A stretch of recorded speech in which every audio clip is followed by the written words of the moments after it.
ब्रह्मा विष्णु ने युद्ध किया, लड़ाई की, कहा मैं बड़ा हूं, मैं बड़ा हूं। महादेव बीच में प्रकट हो गए, तुम बड़े नहीं हो, तुमसे भी बड़ा मैं। ब्रह्मा और विष्णु ने उस शिवलिंग की पूजा की और तब से हम उस रात्रि को और उस दिन को शिवरात्रि के नाम से जानते हैं। जो शिवरात्रि के दिन पूजा होती है वो सबसे पहली पूजा भगवान विष्णु ने और ब्रह्मा ने की थी। दिन में ततः पुण्यम भविष्यति महत्तरम शिवरात्रि इति ख्याता तिथिरेसा मम प्रिया। भगवान स्वयं कहते हैं, महादेव ये तिथि मुझे अत्यंत प्रिय है। तो उस तिथि को मेरे शिवलिंग की पूजा करते हैं वो भी मुझे अत्यंत प्रिय है। लिंग क्या है? शिव है। जलहरी क्या है? पार्वती। लिंग लक्षण युक्ता मम लिंगो भवेदिदं तदिदं नित्यम अभ्यर्च्यं युवाभ्यामत्र पुत्रको। ये मेरा लिंग है। और जहां शिवलिंग हो, जिस जगह पर शिवलिंग हो वो जगह अपने आप में तीर्थ हो जाती है। वो सारा क्षेत्र अपने आप में तीर्थ बन जाता है। उस जगह का जल साक्षात गंगा जल हो जाता है। बोलो जय सिया राम। इतनी महिमा है, कितनी दूरी है महादेव। बोले ये पूरी धरती पर महादेव की धरती है। संकल्प में कहा गया 50 करोड़ योजन की ये धरती है और ये पूरी धरती महादेव की है। ऐसा शिव पुराण में लिखा है। 50 कोटि विस्तीर्णम ससेन वन कानना शिवाज्ञया हि पृथ्वी लोकम धृत्वा च तिष्ठति। ये 50 करोड़ योजन की जितनी भी धरती है ये महादेव की धरती है। और उत्तराखंड तो इतनी भूमि है, यहाँ तो जगह जगह पर महादेव रहता है, हर जगह पर, हर क्षण पर। यहाँ यदि भगवान श्री कृष्ण को भी आना है, कृष्ण भगवान ने करके उत्तराखंड में आई, पर गजब हो गया, जहां पैर रखता है वहीं से महादेव पड़क ये फिर प्रकट होता है। अब भगवान कृष्ण को लगा भाई पैर कहां पर रखूं, ये तो महादेव जगह जगह प्रकट हो रहा है, कौन सा रूप धारण करूं। तो भगवान श्री कृष्ण ने सोचा कि ऐसा रूप धारण किया जाए जो बिना पैर का होगा, कि मैं जहां पैर रख रहा हूं वहां महादेव दिख रहा है। ऐसा कौन सा जीव है जिसके पैर नहीं होते। तुरंत सर्प याद आ गया, तो भगवान कृष्ण ने सर्प का ही रूप धारण कर लिया। जैसी सर्प का रूप धारण किया महादेव प्रकट हो गए। जैसी प्रकट हुए तो गले में ही सर्प महादेव ने वो लटका दिया। जय सिया राम। और आज इस धरती पर, उत्तराखंड की धरती पर वो भगवान श्री कृष्ण सर्प के रूप में, नागराजा रूप में प्रसिद्ध हो गए। बोले नागराज भगवान की जय। शिव जी के ऊपर पैर न पड़े इसलिए भगवान ने नागराजा रूप धारण किया। तत्र तत्र शिवो क्षेत्रम तत्र तत्र निवासिना मोक्षार्थम कृपया देवा क्षेत्र कल्पितवान प्रभु। ये पूरा क्षेत्र महादेव का है, ऐसी कोई जगह नहीं है जहां महादेव नहीं रहता है। जय सिया राम। इसलिए आप जहां चाहे वहां महादेव को पूज सकते हैं। इसके बाद सदाचार का वर्णन किया गया। सदाचार युतो विद्वान ब्राह्मणो नाम नामता वेदाचारायुतो विप्रो ये तेरे कवान तुझा। सदाचार आचारः परमो धर्म, आचरण में रहना ही परम धर्म। और आचरण हीनम न पुनन्ते वेदः, कहा गया है कि जो आचरण से रहित है उसको वेद पढ़ने का अधिकार नहीं। सदाचार सबसे पहले ब्राह्मण को होना चाहिए। सदाचार क्या है? गुरु जय सिया राम। सदाचार क्या है? कितने लोग यहाँ ऐसे हैं जो नित्य नहाते हैं, बिना नहाए खाते पीते नहीं है। हाथ कर खड़ा।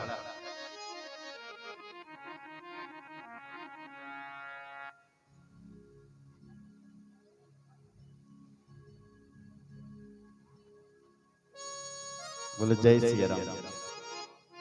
यही तो सदाचार है। कितने लोग यहाँ ऐसे हैं जो अपने रसोई घर में जूते चप्पल नहीं ले जाते। ये तो सभी लोग होंगे, हमारे उत्तराखंड में तो नहीं ले जाते।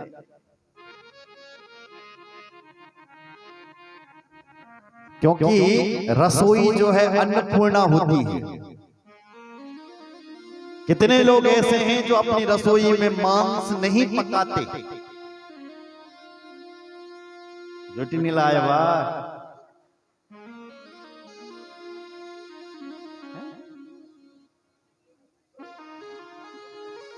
तो कहां का सदाचार है? यही तो सदाचार है कि आपकी जो रसोई घर है उसमें मां अन्नपूर्णा पार्वती का जगदम्बा का वास रहता है। तुम्हारी जो रसोई न बड़ी तीन रसोई मामल जगदम्बा को वास रंग, तुम्हारे चुलनी तक वो नारायण को वास रंग, अग्नि के रूप में भगवान नारायण। क्योंकि जो अग्नि है वो भगवान नारायण है स्वयं। इसलिए हमारी माताएं, पुरानी माताएं पहले खाना बन गया तो पहले अग्नि को चढ़ाती थी। क्योंकि अग्नि जो है भगवान का एक अवतार है। बोलो जय सिया राम।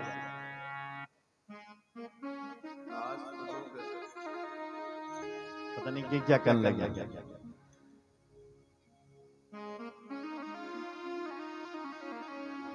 बोलो जय सिया राम। यही सदाचार और सदाचार कुछ नहीं।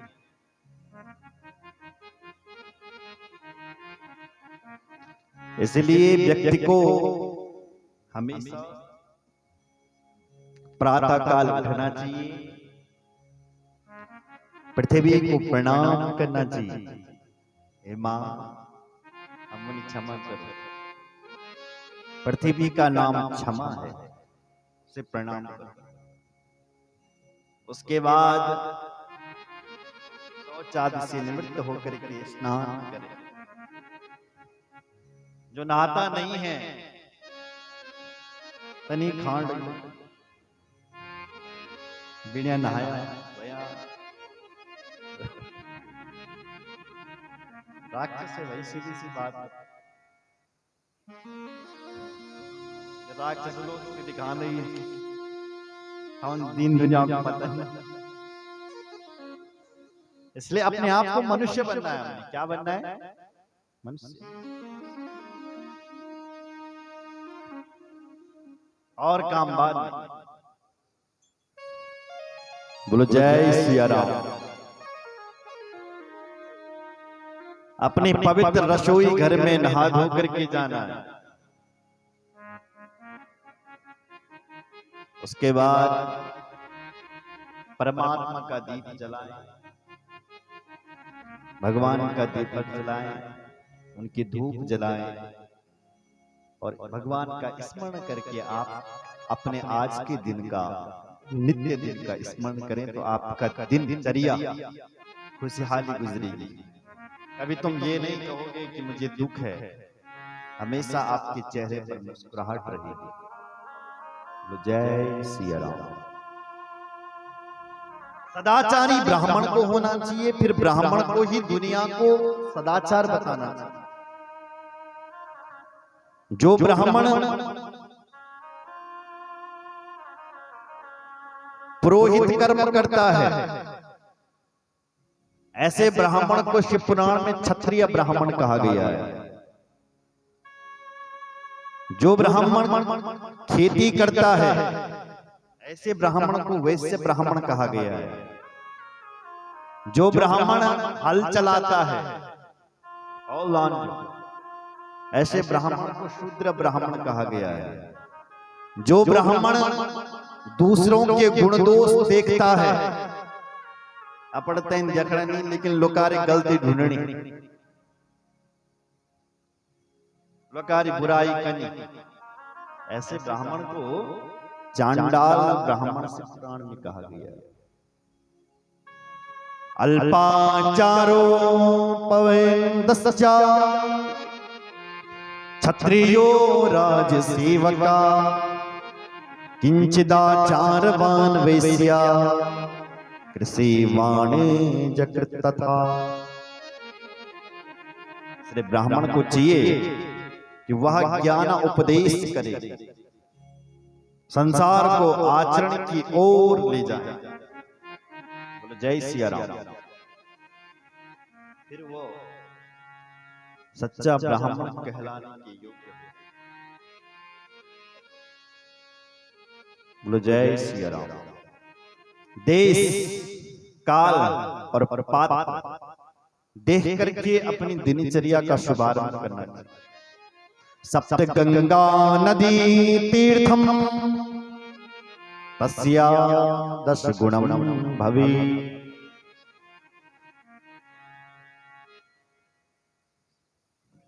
अगर अपना मन भजन में लगाना है तो सबसे पहले अच्छे देश का चयन करना चाहिए।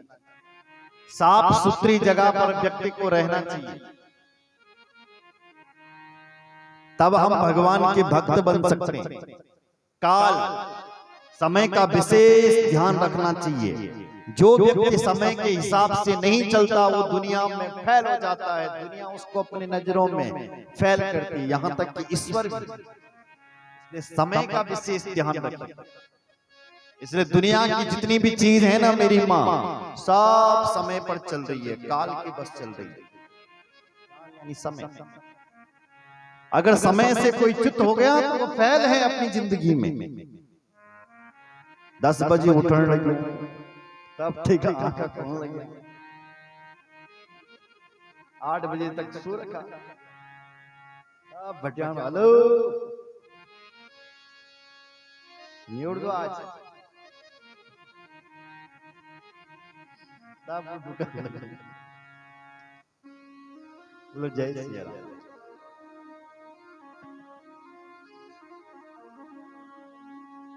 ये पूरी प्रकृति पूरा संसार समय के बस चल रहा है। आपको बता दूं, सूर्य को देखो, भगवान सूर्य समय पर आ रहे हैं, समय पर जा रहे हैं।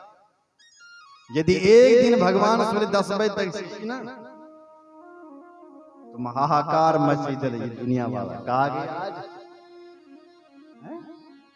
आकार मच जाएगा दुनिया में। यदि भगवान सूर्य ने 1 घंटे की लेट कर दी तो सोचो, समय पर चल रहा है, नियंत्रण पर चल रहा है। यदि भगवान सूर्य थोड़े ऊपर चले गए, सोचो अपनी गति से थोड़ा ऊपर चले गए तो इस धरती पर बर्फ जम जाएगी। और थोड़े से नीचे आ गए भगवान सूर्य तो हम लोग भस्म हो जाएंगे धरती। सूर्य का इतना तापमान होता है, देखिए आपने गर्मियों में टिक नहीं पाता व्यक्ति। जून के महीने में भारत में गर्मी होती है, थोड़ा तापमान, और थोड़ा नीचे आ गए सोचो क्या हो जाएगा, धरती भस्म हो जाएगी। थोड़ा ऊपर चले गए तो बर्फ। नियंत्रण क्या है? समय का है। इसलिए यहां लिखा है जो व्यक्ति समय के हिसाब से नहीं चलता है जिंदगी में फेल हो जाता है। इसलिए मेरी मां समय के हिसाब से चलना है, और तीसरा कहा गया है पात्र। पात्र मतलब देना। हमेशा संसार में देना सीखो। देने वाला बड़ा होता है, लेने वाला छोटा होता है। हाथ देने के लिए भगवान ने दिए। बोलो जय श्री राम। हमारे यहाँ 7 नदियां ऐसी हैं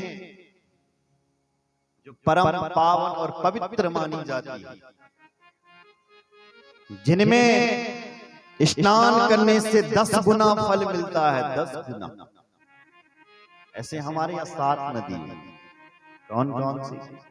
गंगा गोदावरी चैवा कावेरी ताम्रपाणिका सिंधुश्च सरयूरेवा सप्त गंगा प्रकीर्तिता।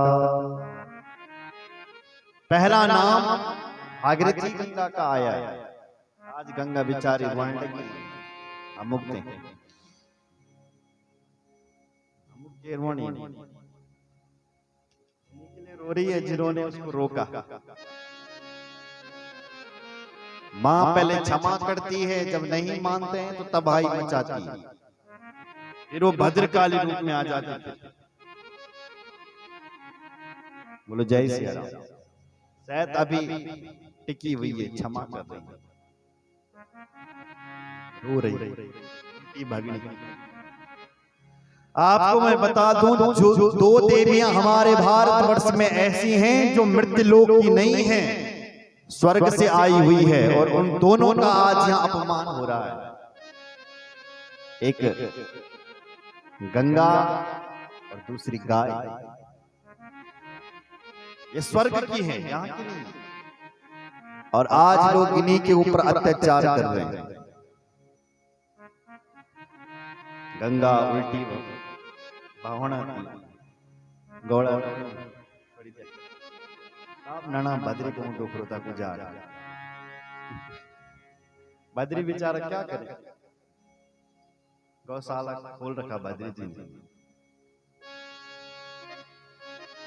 सच में खोल रखा है। डोबरा चाटी छोटा सा बेचारा क्या करे, और एक त्रिपाल का ही छोटा गौशाला बना रखा। आओ आओ, बारिश बहुत हो रही थी आजकल, क्या करें, सरकार उनकी सुनती नहीं, तो उन्होंने त्रिपाल का ही गौशाला बना दिया। गाय जो भूली भटकी है मेरी, त्रिपाल के गौशाले में रही, वो भी टूटने लगी बद्री जी, वो भी टूट रहा है धीरे धीरे, बांस का बना है वो।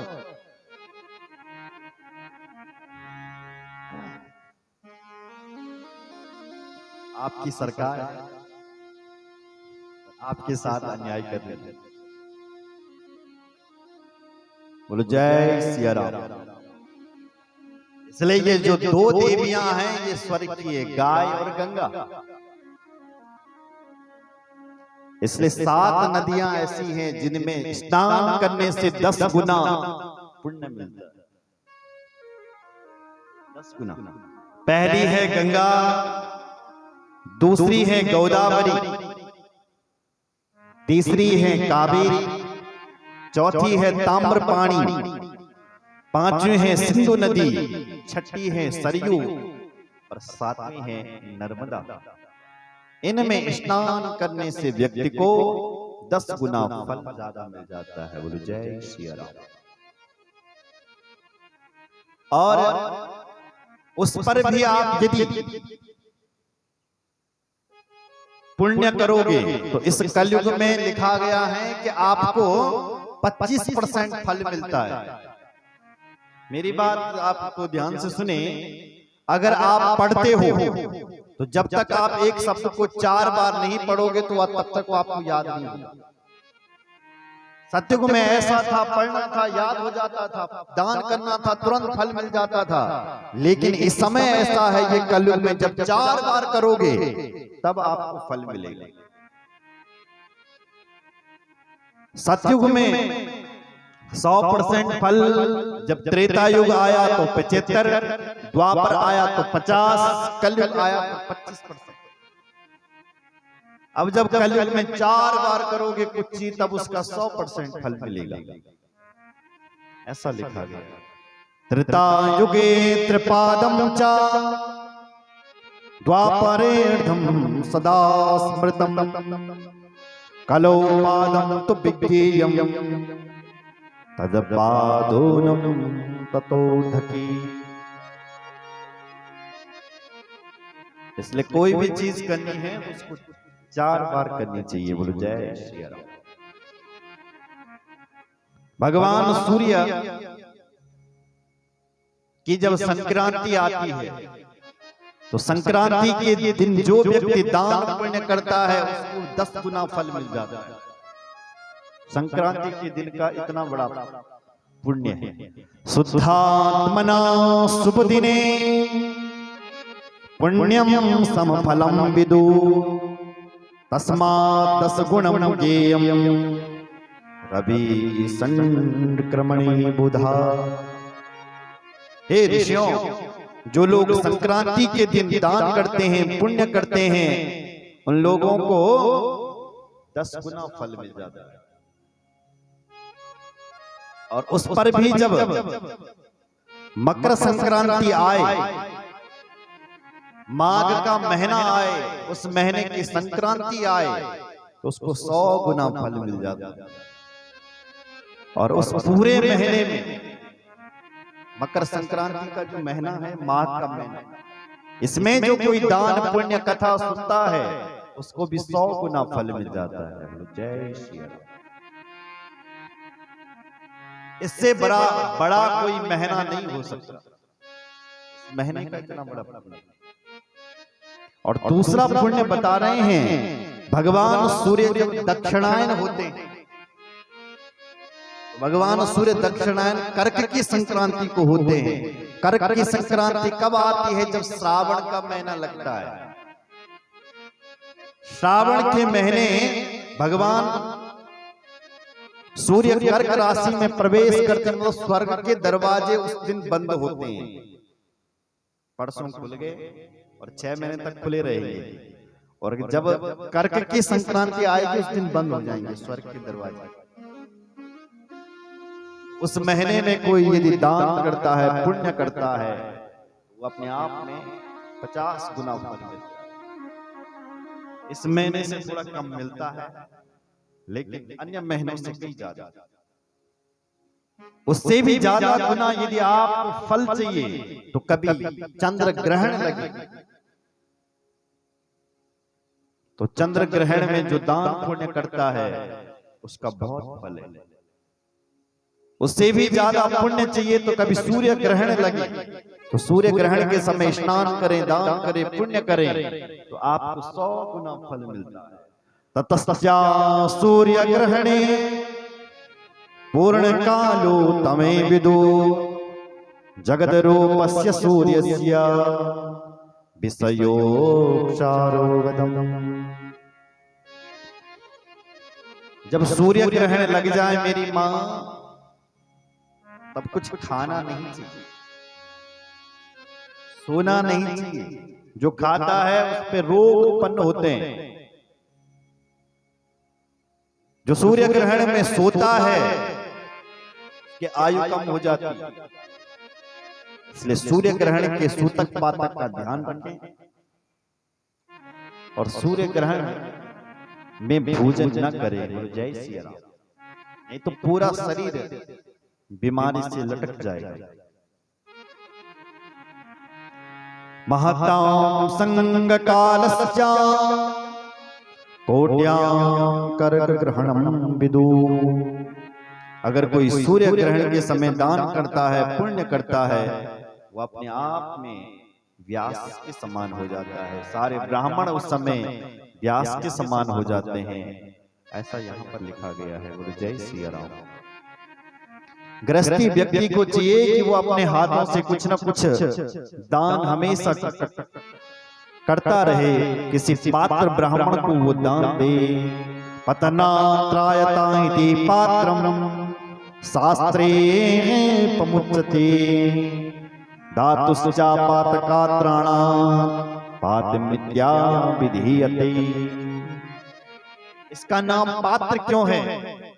बोले वो हमें पतन होने से बचाता है, इसलिए उसका नाम पात्र है। पतनाताय। बोलो जय सिया राम। जोर से बोलो।